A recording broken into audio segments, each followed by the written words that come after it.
Welcome to another episode of the Profitable Home Services Podcast. I'm Diane Gardner, your host, and I'm so thankful for you to come along and spend some time with us today. I'm hoping you're finding value in every single episode as we continue on our track of finding profit leaks and showing you how to plug them and making your businesses wildly profitable. Today, I have Barry Moline joining me. He is the author of a book called Connect: How to Quickly Collaborate for Success in Your Business and Life. So, with that, Barry, welcome to the show. Diane, it's great to be with you. I'm looking forward to the conversation. Yeah, Barry and I have been talking off camera, off recording, whatever, and coming up with all kinds of good information. So now we're going to back up and kind of pull some of the things together that we've been talking about. We've got a big treat in for you today with this conversation. I know that as a home service business owner, leading people doesn't always come naturally. Sometimes it's easier to go turn a wrench or pound a nail or something like that than it is to deal with whatever might be going on with your team. No, none of us like to have those uncomfortable conversations. And some of us aren't even wired to the point where we want to jump up and down, get all excited because something good happened. That's just not how we're wired. So, Barry, why don't you give us a bit of an overview of how this whole connection thing works, and then we can dive into some of those other areas. Yeah, great question, Diane. To start with this broad umbrella as to like teamwork, talking to people. Do I really need to do that? Can't they just figure out? It says in their job description what they're supposed to do. Just go ahead and do it. Yeah, Um, why do you have to bother me with all your questions?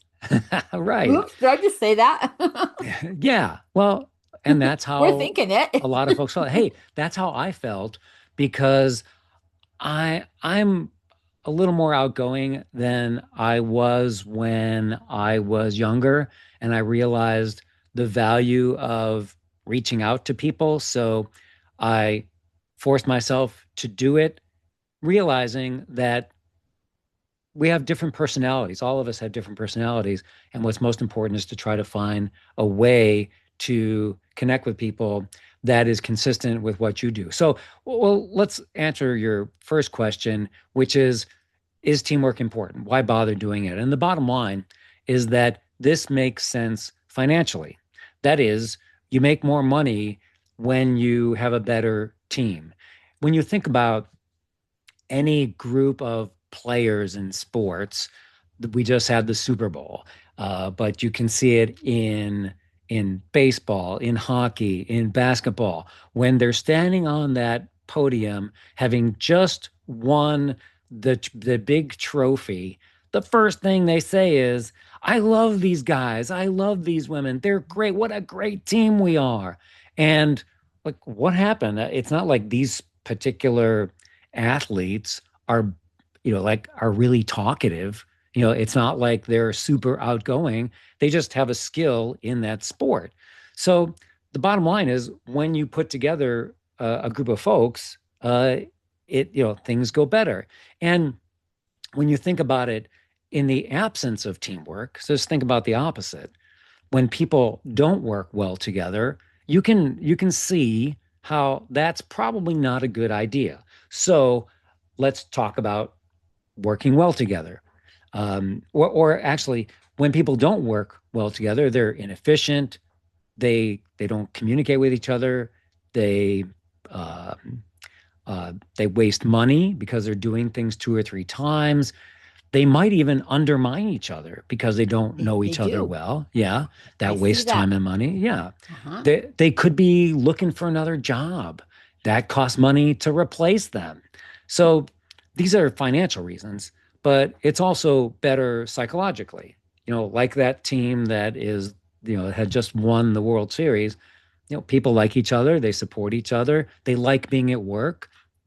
Uh, they know how what they're doing makes the world a better place. And believe me, you know this, and your listeners know this, that everybody is doing a job in their piece of the world that is making their clients, their customers better. So it's important to know what that is. Life is never perfect. We all have issues. And trust me, we all have issues. Nevertheless, teamwork makes your job feel better and it more like it's a career and that we're helping the world. So that's overall why it's important. So if we start from that point, okay, I can see how not wasting money is a good thing. I can see how if we are supporting each other, working better together, communicating better, yeah, I can see how that's a good thing compared to the opposite, which is people undermining each other and so on. Okay, yeah. So it's a good thing. So that's So, number one. It's a good mhm. thing. So if we put this into the home service world, let's just take a plumbing company.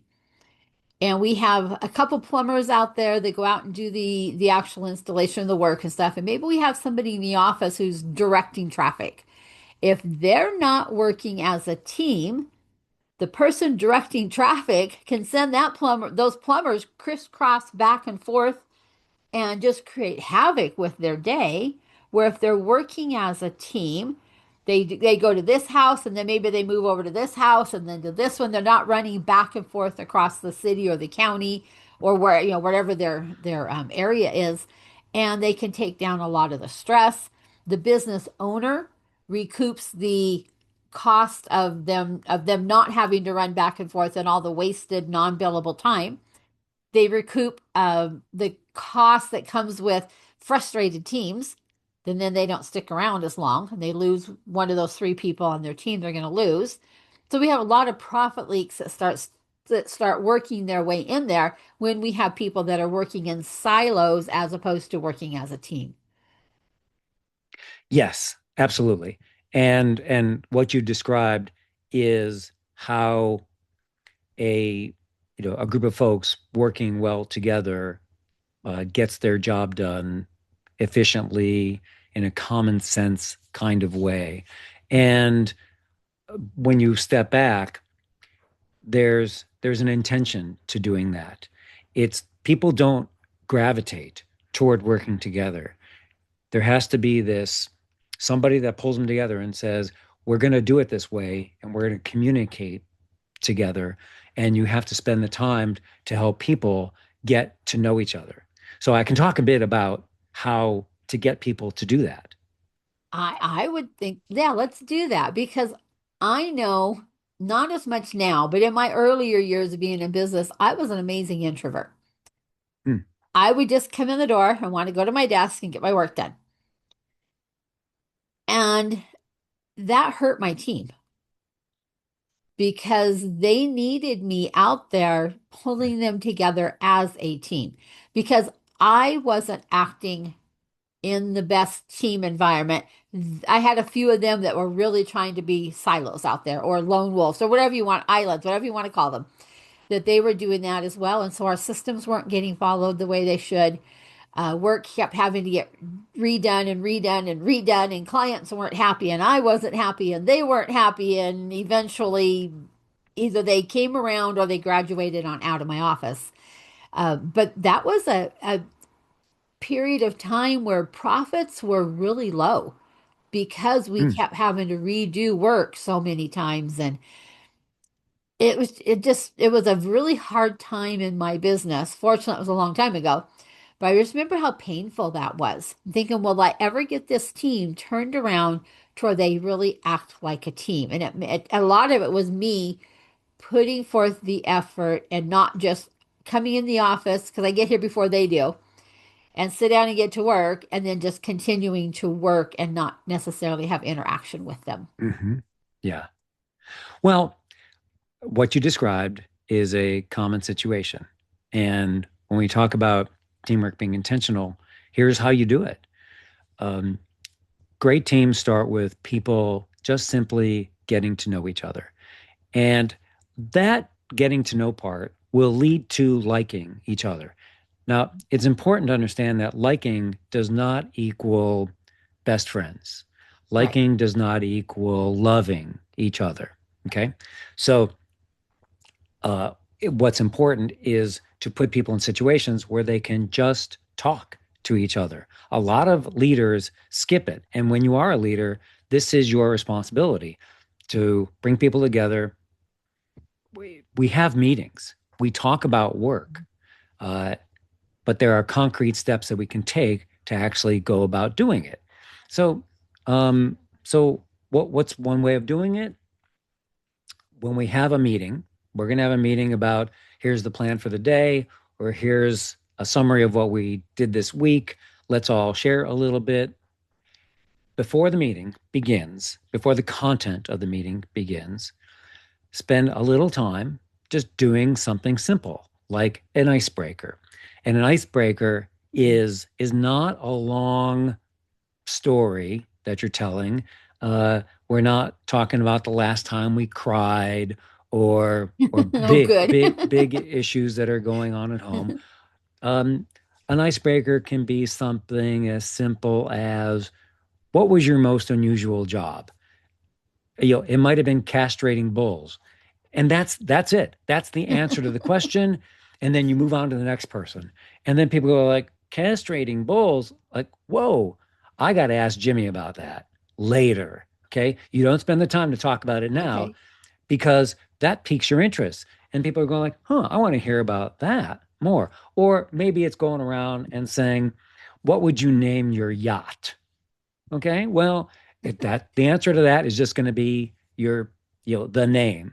And then maybe later somebody will say, why do you want to call your yacht, Sniggle Fritz? I don't know. Uh, or another icebreaker could be something as simple as you have a recommendation for a show to stream.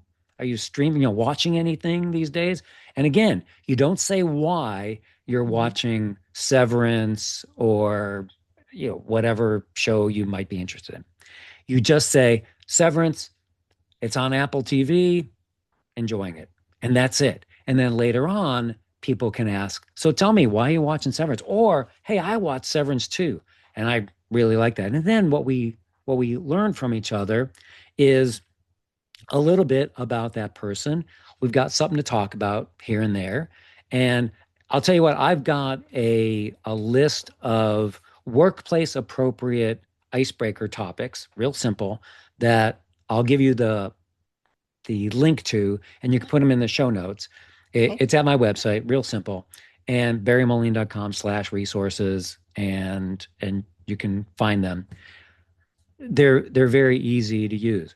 But ultimately, what happens is when people, um, I downloaded it. Yep. Mhm. oh, good. Yeah, excellent.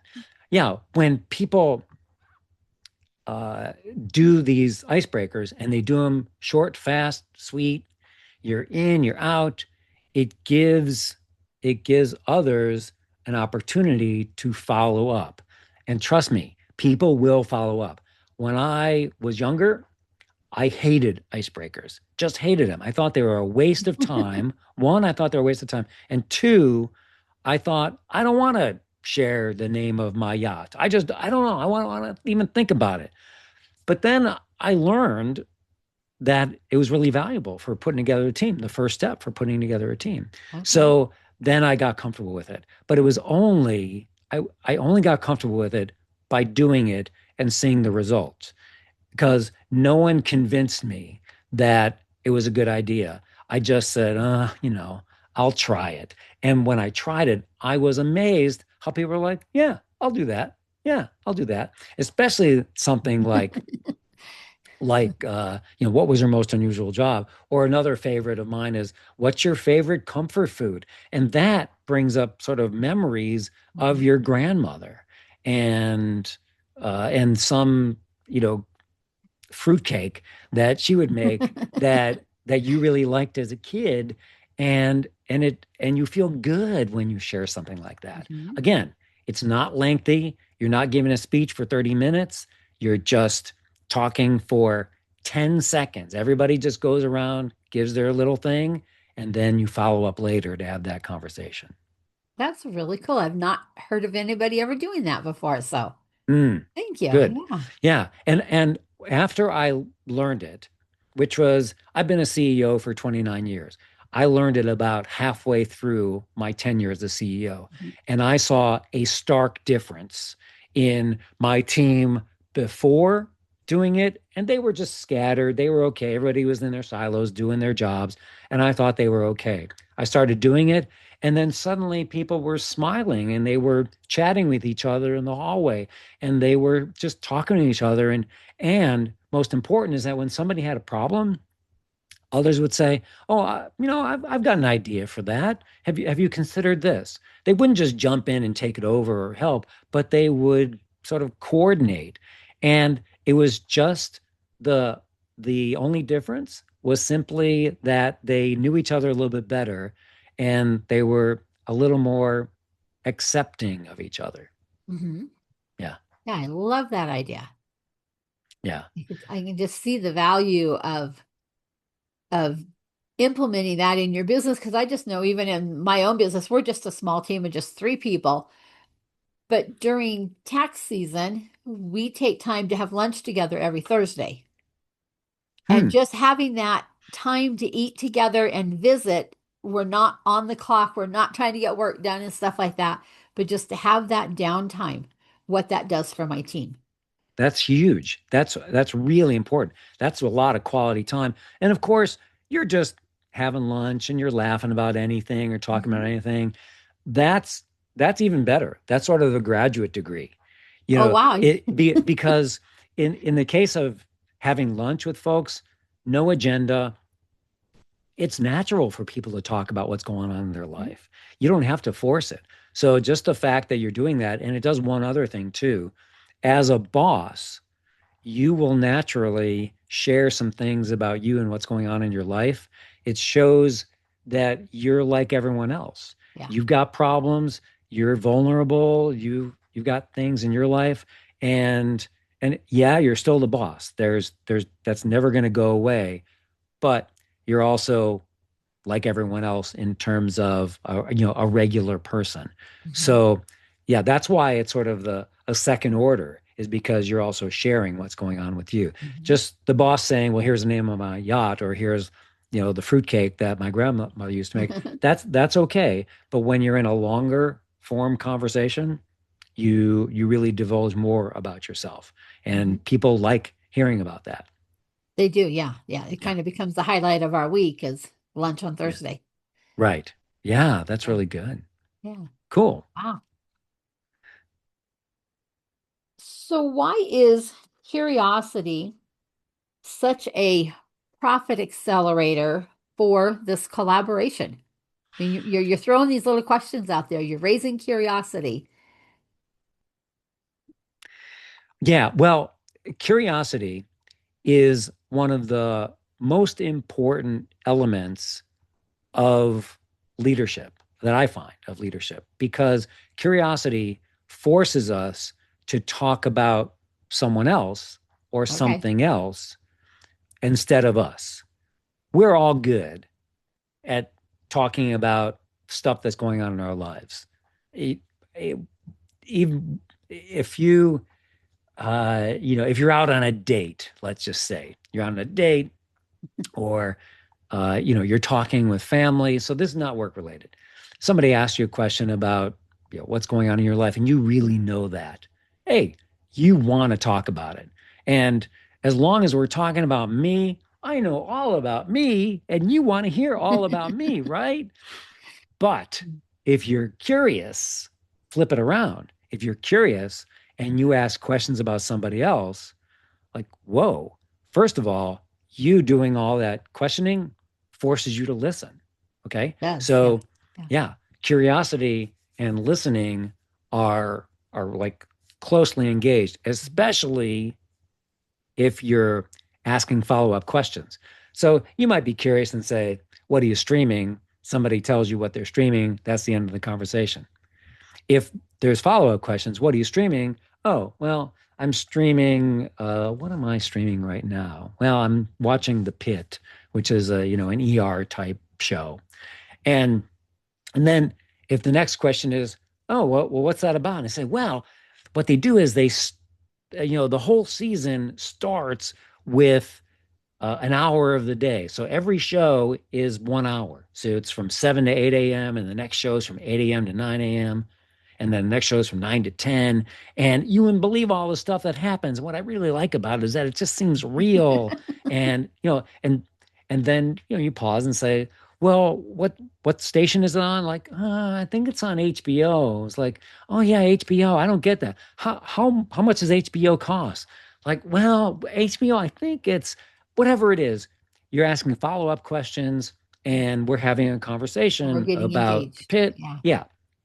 Yeah. And when you're curious and you're asking those follow-up questions, which initially is sort of hard to do or it feels out It of is. Yeah. character, boy, you can really have some engaging conversations because most people are not accustomed to asking a single follow-up question. This is important. For example, we do this as part of our job when we're asking a client, let's say it's an HVAC contractor, and you're asking a client, well, I know what temperature do you set your thermostat at? Oh, well, we usually set it at 78 in the summer, and well, let's say put it another way. Oh, we usually set it at 68 in the summer, and well, yeah, we're doing a summer checkup.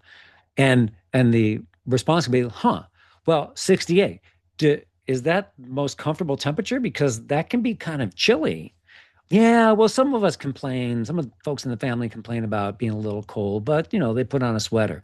Huh, a sweater in the summer. Well, if you raise that temperature from 68 to 69, you can save 8% of your air conditioning bill. And this is something that HVAC contractors know. You bet. And Yeah. the homeowner wouldn't necessarily know that, but by having a conversation and being curious about the follow-ups, you as an expert, the authority on heating and air conditioning, you're informing your customer. But you only do that by following up. If you ask the customer, where do you set it? And they say 68, and then you say, okay, And just moving keep on. going. Right. Yeah, Yeah. nothing else. Yeah. Um, but now they're seeing you as an expert, but also by being curious, you're having a conversation with them. So that's how you do it in the day-to-day work, but also you can do it with your team and you can see how it brings out more information Yeah. from people. You And develop a better team when you do that. I think in the electronic slash internet world that we live in, people have gotten out of the habit of having these kinds of conversations. It's too easy to text out a 2 or 3 word answer to something and move on, or to throw a message out there some other way quickly and just move on. And we've lost that skill that, I mean, go back to like our grandparents had and our great grandparents had, where they would sit on the front porch and talk.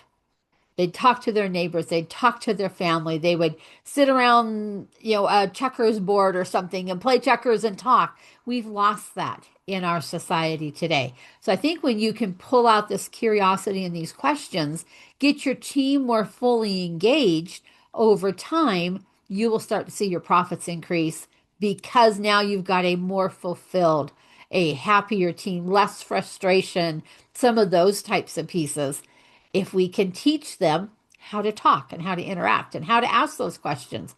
Because I would bet most young people wouldn't have a clue how to ask a follow-up question Yeah. unless they've been taught, because Yeah. it doesn't come naturally. We had to learn it, but we learned it by example. They may not be getting it by example. Well, when I was writing the book, I wasn't doing it. And when I interviewed teams, Mm. successful teams that had solved a big problem, I asked them what were the steps? What were the things that you did? They didn't say, "Oh, well, we followed the so and so rule and we did A, B, C, D." No, they just said, "Well, we talked to each other, we delved in a little deeper into various topics and delving in deeper is being curious.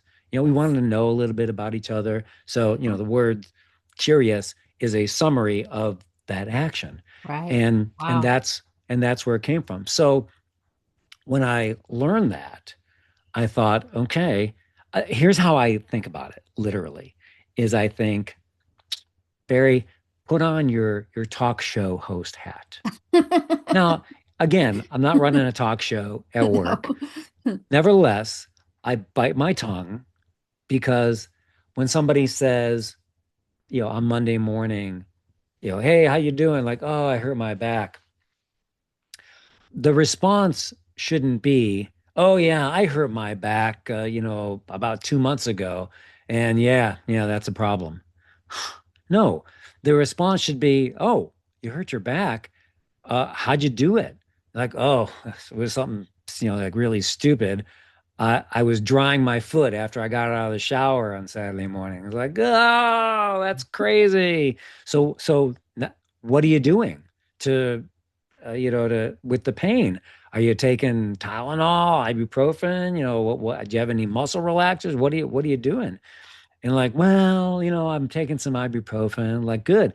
Are you doing any stretching? These are all follow-up questions, all curiosity type questions. And Simple and stuff, but it's part of the conversation. And now the person who has a bad back is, we're engaging in that and conversation. that Like, okay, yeah, I got it. And then you can say after the third or fourth question, you can say, I hurt my back a few months ago. And the thing that really helped me was whatever. I did this little stretch before I got up in the morning, and that seemed to help. yeah, but too often we turn it back on ourselves. Right. Yeah. Yeah, exactly. In your process of writing the book and interviewing people and things, did you come across people who were poor listeners? Well, the answer is yes, absolutely. And when people are told that they're not a great listener, that there's another way to go about doing this, then they can turn it around. The key is we don't even realize it that we're not a great listener. And the way to turn that around is literally to force yourself or to be put in that situation. I can give you an example. I worked in Florida for about 2 decades, and I was in charge of disaster preparedness for electric utilities. Okay. So when you see on the Weather Channel or after a hurricane, just lines of trucks on the highway, one after another, hundreds and hundreds of trucks that are traveling into Florida, I'm the one that put those trucks on the road. Okay. Okay. I'm the one who talk to the utility, determine what they need, which kind of truck they need, which kind of worker they need, and then have the connections to other states, and then pulled those Okay. employees, those line Mhm. workers into Florida. And in nine, no, in 2007, Florida got hit by 4 hurricanes in a row. And we had not had a hurricane since 1999. So 1999 to 2007 is 8 years. 8 years in any company is like a whole generation. It is. People just completely forget, so much turnover you wouldn't believe. So we didn't know how to respond to a hurricane. And we were terrible after that first hurricane. We were rotten. Lights were out for 2 weeks. It was really bad. Now, it was Wow. a bad hurricane, but lights were out in a lot of places for 2 weeks.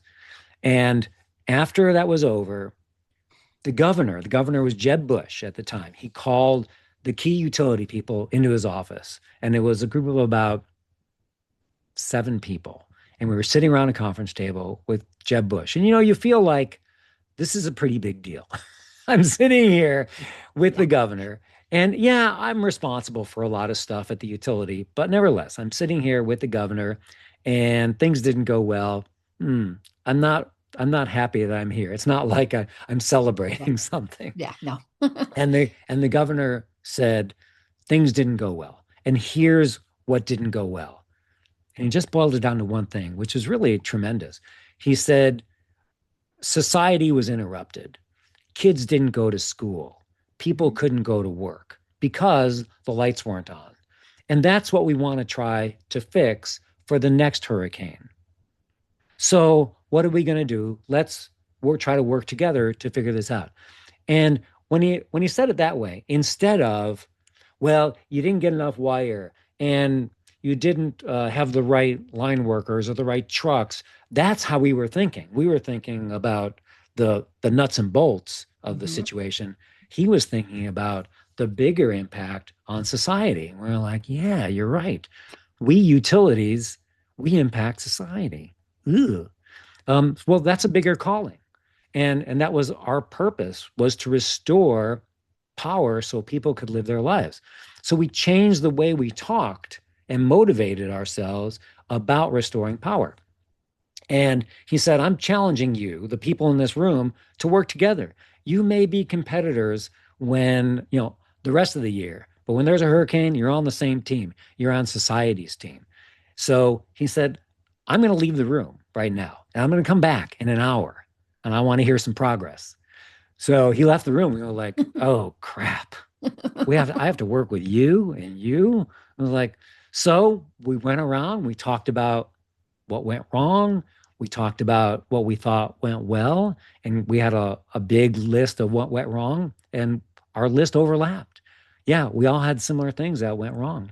And we said, okay, let's get our teams together and work on this and figure it out because society was more important than each one of our competitive issues. Hmm. So we got together and did it. And then because we knew each other and we maintained this getting together kind of thing, we worked with our own teams to do the same. Everybody had their role.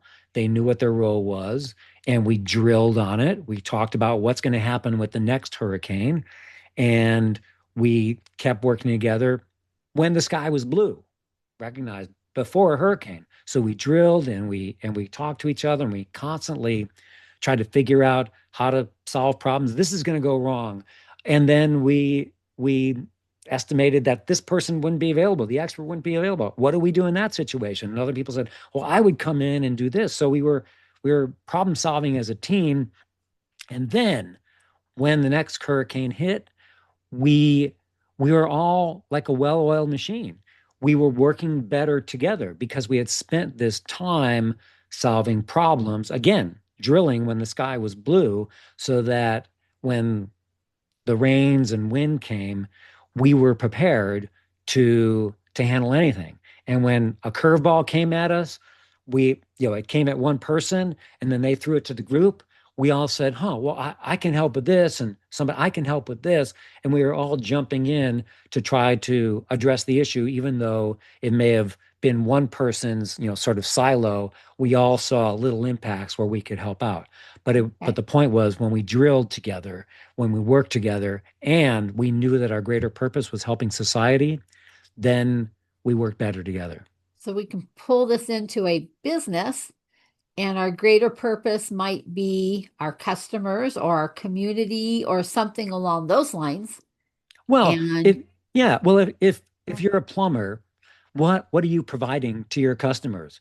Well, you're providing comfort and convenience and cleanliness and all the things that running water and and functioning toilets do. We all need those. Society doesn't work without without proper plumbing. plumbing. Yeah, if Right. you're if you're in HVAC contracting, you're providing people comfort in their lives. You're cooling in the summer, you're heating in the winter, and you are people are able to live, they're able to work, they're able to sleep because you're providing that comfort. And life can't function without those elements. So Right. it's important for the boss to talk about that purpose. Now, when talking about that purpose, we think we have to be that great motivational leader. It's as simple as thanks for doing that job. Now those people are more comfortable. Now, I didn't sound like a great motivational leader, but reminding people that when they're fixing an AC unit that's outside and they're doing it in the heat of the summer or in an emergency situation, people, lose sight. They, They do. they It's, of what they're doing. yeah. But when you remind them that, those people are going to be more comfortable, they're going to be able to live their lives. Thanks a lot for that. Just that simple statement takes 10 seconds. Now I feel like, wow, what I'm doing really does matter. So it doesn't take a lot to do that. And you don't have to say it in a motivational, Vince Lombardi kind of way. You just have to remind people what you do. But it's Wow. important to remind people what they do on a weekly basis, but in that just modest tone. You can do it in the rah rah with the balloons and the confetti if you want, but it's a lot easier to do it in that modest, hey, I appreciate you because this is what you're doing. You're helping our clients. And I would bet that most employees are not used to somebody telling them thank you for doing their job. That's right. They're not. And a lot of times we think, hey, it's in your job description. Just go do your damn And you're job. getting paid. So just do your job. Right. And yeah, and you're getting paid. We spend, let's see, if we work 8 hours a day and we spend time getting to work, so figure that's half hour on either end, 9 hours, and that is 9 hours. You're sleeping, let's say 7 hours, 9, 7, 16. You are during the week, you're spending half or more than half of your waking hours at work. Okay, over 5 days, you're spending more than your waking hours at work. So, where do you want to spend your time? Do you want to spend it at a place that says thanks once in a while, or this is why it's important, and it doesn't have to be that rah rah, but just like yeah, you are helping society, you're helping people. So we spend time at places that appreciate us. So just a small little appreciation, just Mhm. the thank yous it is sufficient. It doesn't have to be a gold watch. It doesn't have to be presents. It's just saying that, hey, you're having an impact. This is really helping And people. and I see it as the owner. Yeah, Yeah. yeah. And people will even work for less money or the same amount of money because the effort to go look for a job, change jobs, find a new job, be settled in another job, that takes months. It's very disruptive on your life. You don't know if it's going to be any better somewhere else. So if you're getting that at the place you work and your salary is competitive, I'm going to stay at the place that appreciates me. You bet. Yes. And so then that saves on that turnover of employees. Right. On one of our other interviews, we costed out the cost of an employee losing a key employee. And it's anywhere from 1 to 3 times their annual salary, depending on what position they are in your company. Is that because of the cost of going out to find another employee and then Finding train that employee up? somebody, the training, the Yeah. morale on the rest of your staff, the disjoining your team and pulling it back together again, all those things that take hits on you financially. Yeah. Yeah. And I was Absolutely. shocked when he costed that out, that it was really that high, Wow. depending on the I believe position it. within the company. Yeah. Yeah, it's highly disruptive Yeah. to lose It is. somebody. Yeah. So making that small little investment, they don't have Yeah. to be big motivational speeches, but just that, thank you, nice job on that. Or, the customer said this, or they wrote this on Google. And wow, hey, that's really nice to know. And not everybody wants that done in a public environment, like in a meeting or something. Right. Some people are more comfortable for you just to stop them in the hallway and tell them that Yeah, and absolutely. not pull them out in front of the rest of the team. Yeah. And even, so those are, we may be talking about field workers who are out there with customers, the bookkeeper, somebody who's sitting in their office all Yeah. day and they're keeping the trains running on time and paying the bills and so on because they're doing a good job. Everybody's getting paid.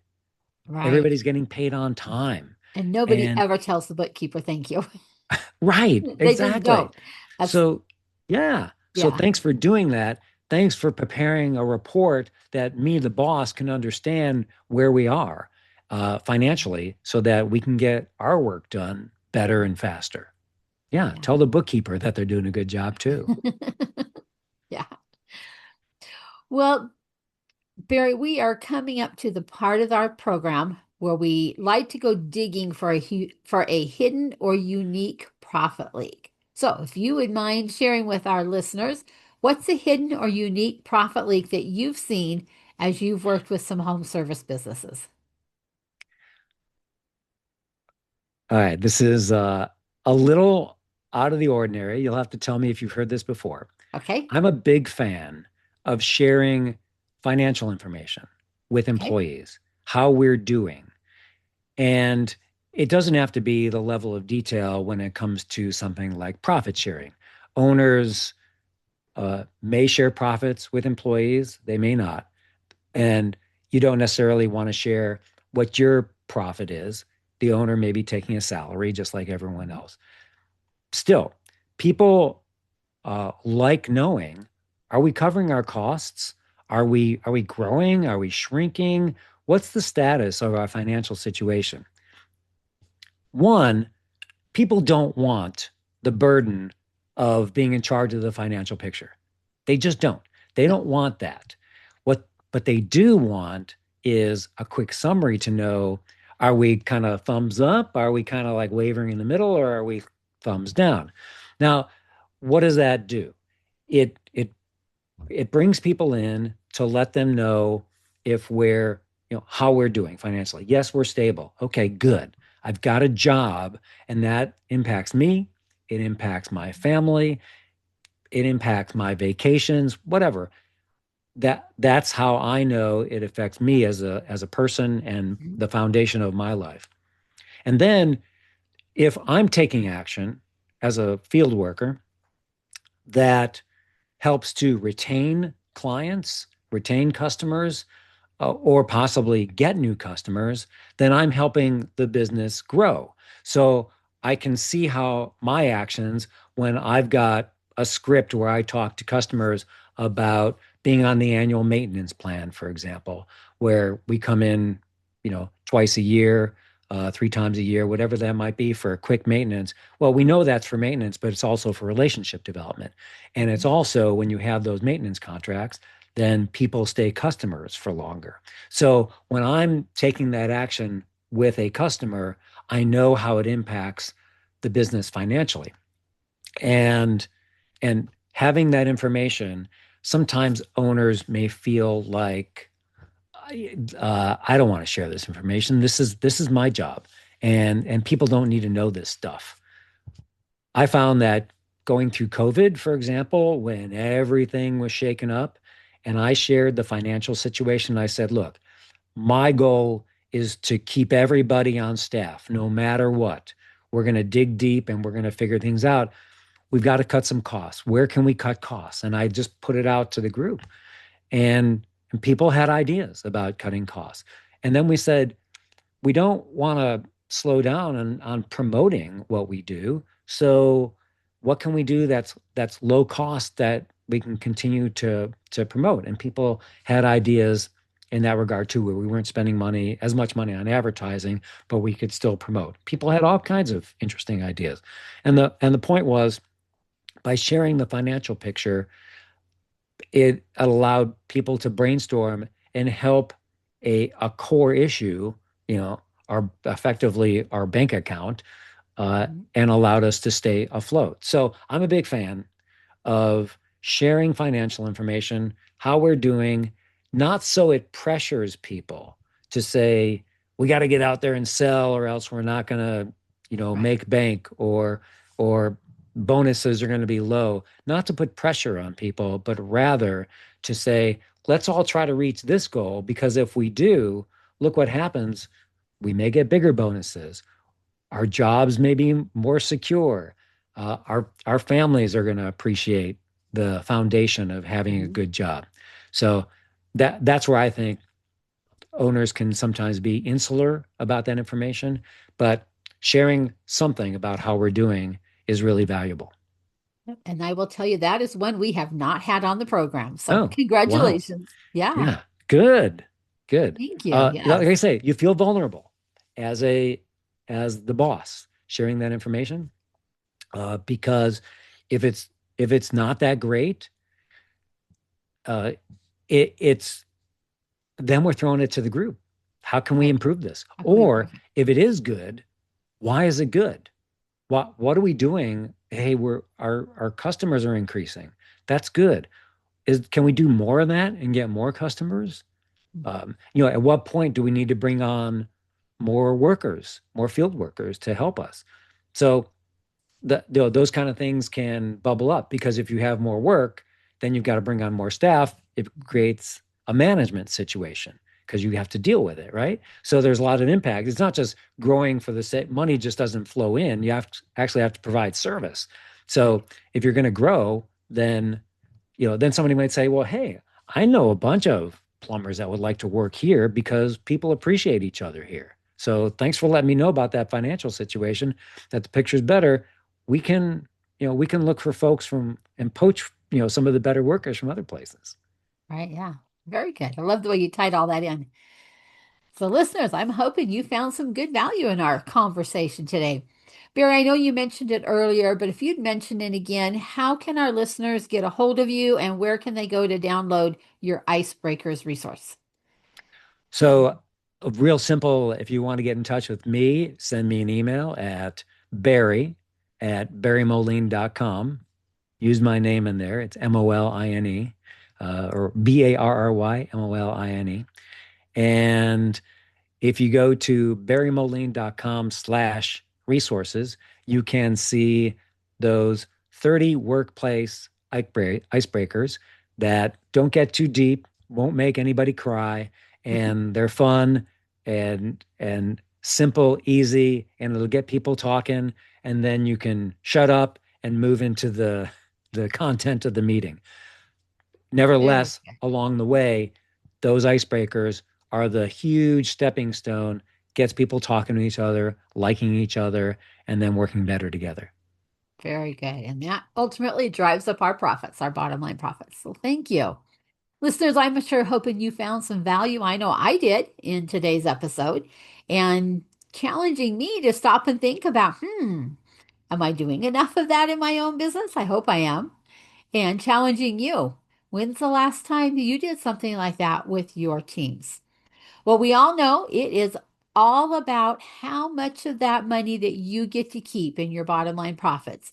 I'm not a big proponent on we must just grow top line revenue. I'm a huge proponent on how much can we increase your bottom line profits. And things like what Barry's been talking about, they don't cost a lot of money. So those are pretty inexpensive changes that we can make within a business and increase those bottom line profits. So, once again, if you would like help identifying and plugging profit leaks, would you please reach out to me? In the show notes, there's a link to my calendar. We'd love to gift you our 15 common profit leaks little ebook. Um, I know you'll find value in there. There's going to be something in that list of profit leaks that you're going to say, oops, that one's mine. I need to go start working on that. And then also, our coaching groups are available. We currently have openings for 10 more people in our Profit Amplifier group coaching program.